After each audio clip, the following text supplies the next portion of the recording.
Bonjour, nous sommes heureux de vous retrouver pour cette deuxième semaine du mois de la Bible. Après avoir découvert l'histoire de Mary Jones et sa Bible, nous vous proposons cette semaine de partir sur les traces de Vincent van Gogh comme évangéliste. Vincent van Gogh connaissait bien sa Bible, il l'a étudiée pendant plusieurs années parce qu'à un moment donné de sa vie, il a voulu devenir pasteur comme son père, comme son grand-père. Il avait aussi un oncle pasteur, le pasteur Stricker, qui était en Hollande. Vincent van Gogh était entouré soit de pasteurs, soit de marchands d'art, de marchands de tableaux. Et sa famille ne croyait pas beaucoup qu'il pourrait devenir pasteur et l'a plutôt poussé à être marchand de tableaux. Ce qu'il a fait d'ailleurs aussi bien, je dirais, à Londres qu'en Hollande, à un moment donné de sa vie. Mais l'objectif de Vincent van Gogh a été à un moment donné de devenir pasteur. Il a voulu faire les études de théologie à Amsterdam et il n'a pas pu réussir l'examen d'entrée à la faculté de théologie d'Amsterdam. Alors il s'est tourné vers un institut évangélique en Belgique pour devenir apprenti évangéliste. Il a obtenu de faire un stage chez les mineurs du Borinage, une région très difficile. Les mineurs connaissaient des conditions de vie effroyables, beaucoup de misère, des salaires ridicules. Et lorsque Vincent van Gogh arrive chez les mineurs du Borinage, il est touché de compassion pour ces hommes, ces femmes et ces enfants qui travaillent à la mine ou en dehors de la mine. Et il veut absolument leur apporter la lumière de l'Évangile. Le pasteur Secrétan-Rollier, Pierre Secrétan-Rollier, a eu la chance d'être pasteur en Belgique, dans les villages où Vincent van Gogh avait été évangéliste. Et il a écrit un livre qui s'appelle Van Gogh chez les Gueules Noires. Les Gueules Noires, c'est les mineurs, bien entendu. Et le pasteur Secrétan-Rollier a recueilli les derniers témoignages des personnes vivantes qui avaient connu Vincent van Gogh lorsqu'il était évangéliste dans le Borinage. Il a eu le privilège de demander au neveu de Vincent van Gogh, le fils de Theo van Gogh, de faire la préface de son livre. C'était en 1977. Et maintenant, nous vous invitons à découvrir avec Nicole Mink l'histoire de Van Gogh et la Bible. À tout à l'heure. Le père de Van Gogh, qui s'appelle Theodorus Van Gogh, est pasteur d'une petite communauté protestante en Hollande.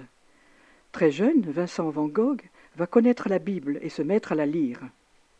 À l'âge de 11 ans, il va se retrouver en pension.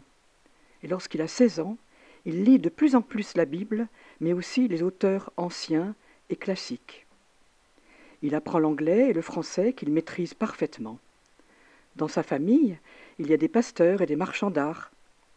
Son grand-père paternel était lui aussi pasteur et s'appelait lui aussi Vincent.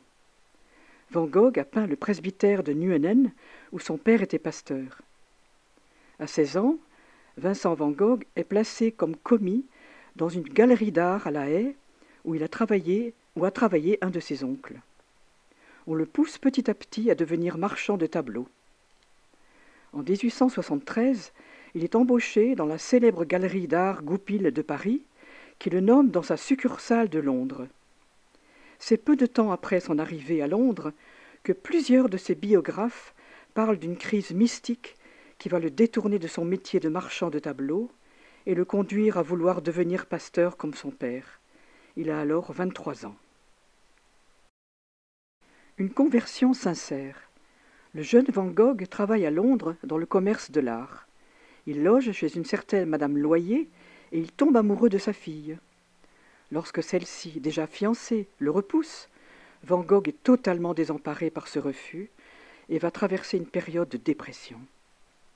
Plusieurs biographes pensent qu'il se tourne vers la religion pour y puiser du réconfort. À partir de ce moment, il devient de plus en plus préoccupé par la religion, au point de ne parler pratiquement plus que de la Bible. Il perd son emploi, ne lit plus tellement les romans contemporains qu'il aimait tant, fréquente plus volontiers les églises que les galeries d'art et veut devenir pasteur, comme son père, ou même évangéliste. Mais l'intérêt qu'avait Van Gogh pour la foi chrétienne de ses parents ne date pas de l'époque de Londres.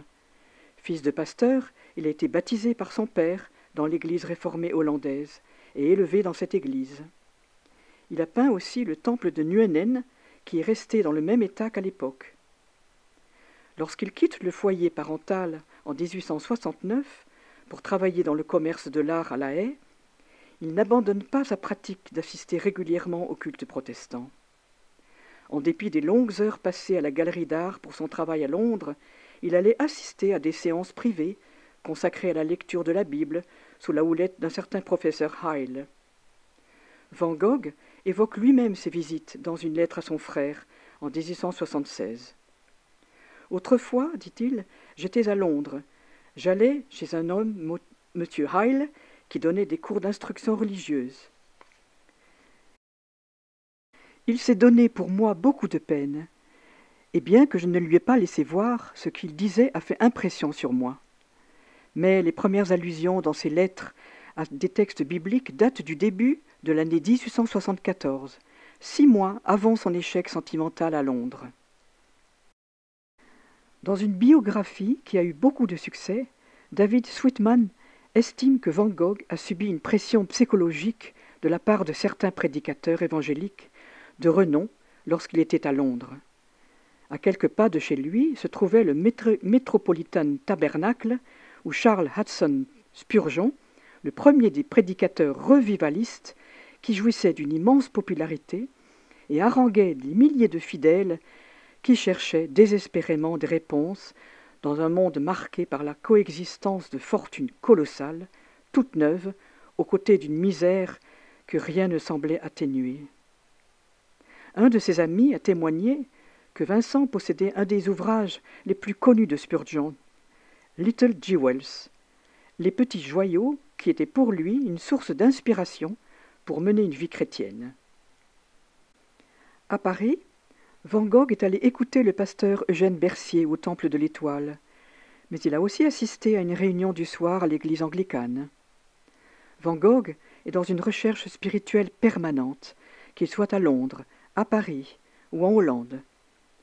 Dans sa correspondance, Van Gogh parle souvent de textes bibliques ou bien de sermons qu'il a entendus dans telle ou telle église. Il fait de très nombreuses citations bibliques dans sa correspondance. Dans une des lettres qu'il écrit à son frère Théo, il lui donne toute une liste de passages bibliques pour redonner du courage à son frère qui traverse une période difficile.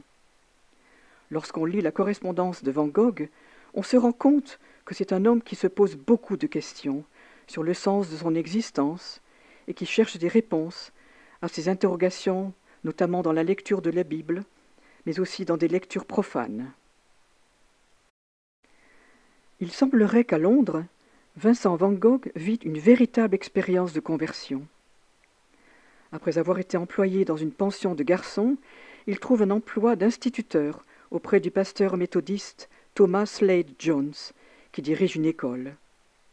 Le révérend Jones va lui proposer de devenir moniteur en instruction religieuse et aussi aide-prédicateur. Van Gogh réalise son rêve, devenir prédicateur et annoncer l'Évangile dans des paroisses anglaises comme dans l'église de Peter Pshan. Dans une lettre à son frère Théo, en novembre 1876, il lui parle de son premier sermon. « Lorsque je me trouvais en chair, j'ai eu l'impression de remonter de dessous une voûte située sous terre vers la lumière du jour. » Le pasteur Jones lui confie aussi l'école du dimanche dans l'église de Turnham.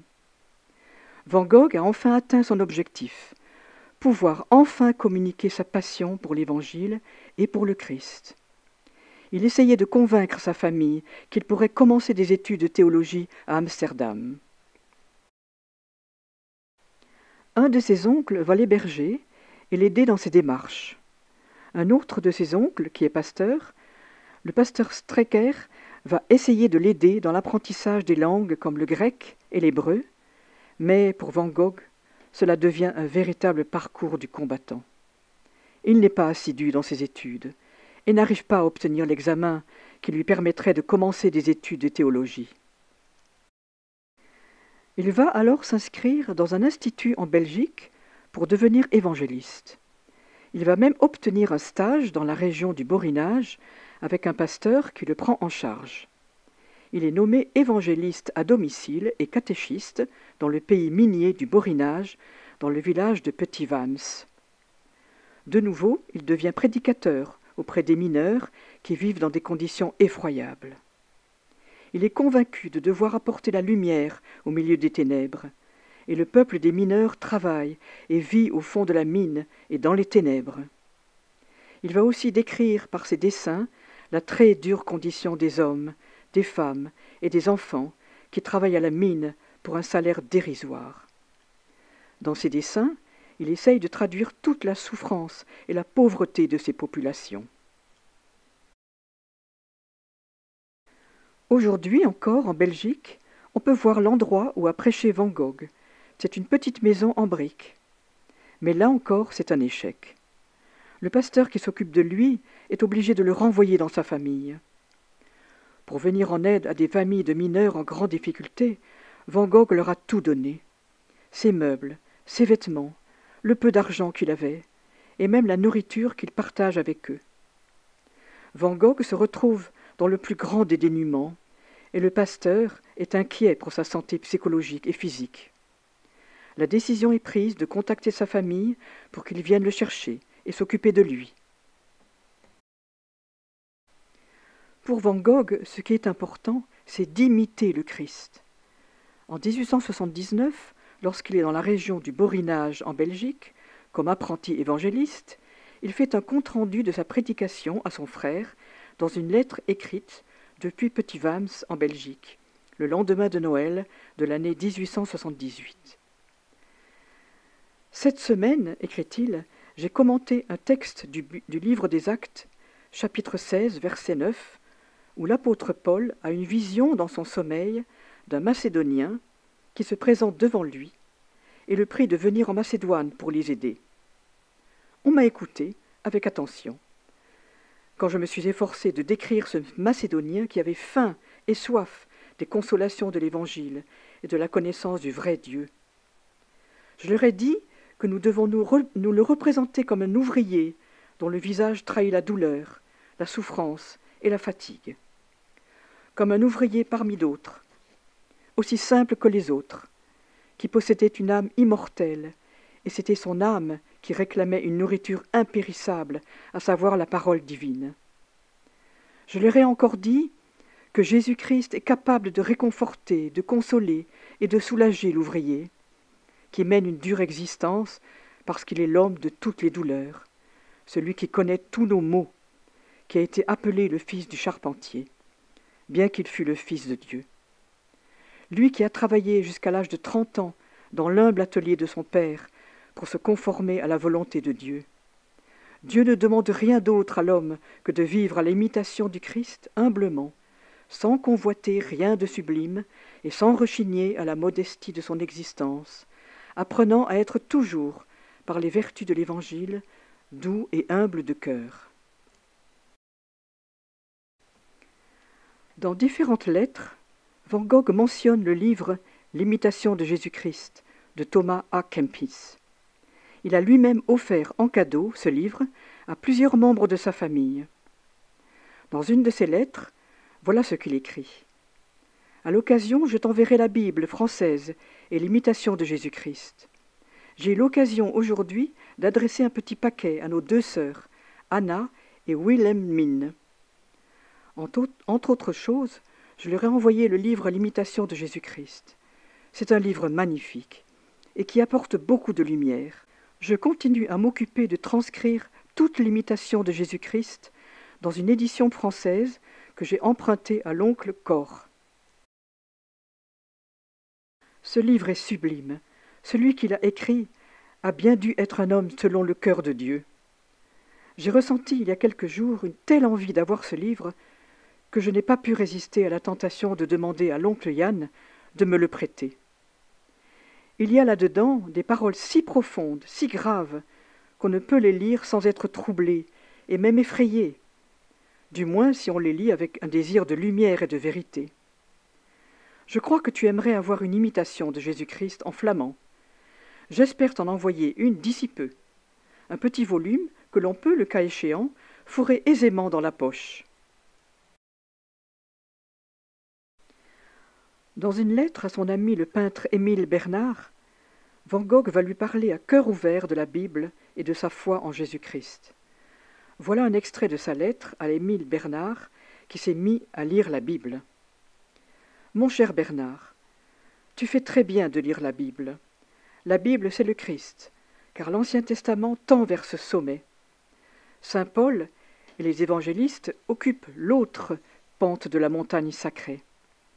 Mais la consolation de cette Bible si attristante, qui soulève notre désespoir et notre indignation, la consolation qu'elle contient, comme un noyau dans une écorce dure, une pulpe amère, c'est le Christ.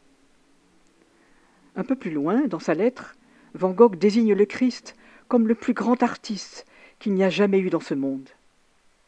Le Christ seul, entre tous les philosophes, magiciens, etc., a affirmé comme certitude principale la vie éternelle, l'infini du temps, le néant de la mort, la nécessité et la raison d'être de la sérénité et du dévouement. Il a vécu sereinement, en artiste plus grand que tous les artistes, dédaignant et le marbre, et l'argile, et la couleur, travaillant en chair vivante.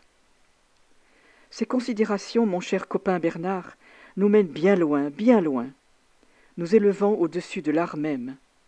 Elles nous font entrevoir l'art de faire la vie, l'art d'être immortel vivant.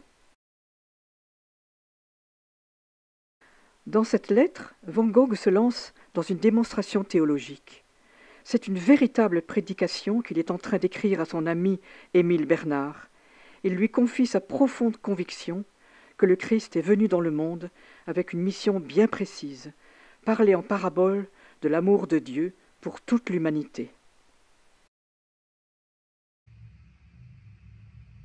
Comme vous venez de le découvrir, le peintre Vincent Van Gogh a eu une relation passionnée pour la Bible.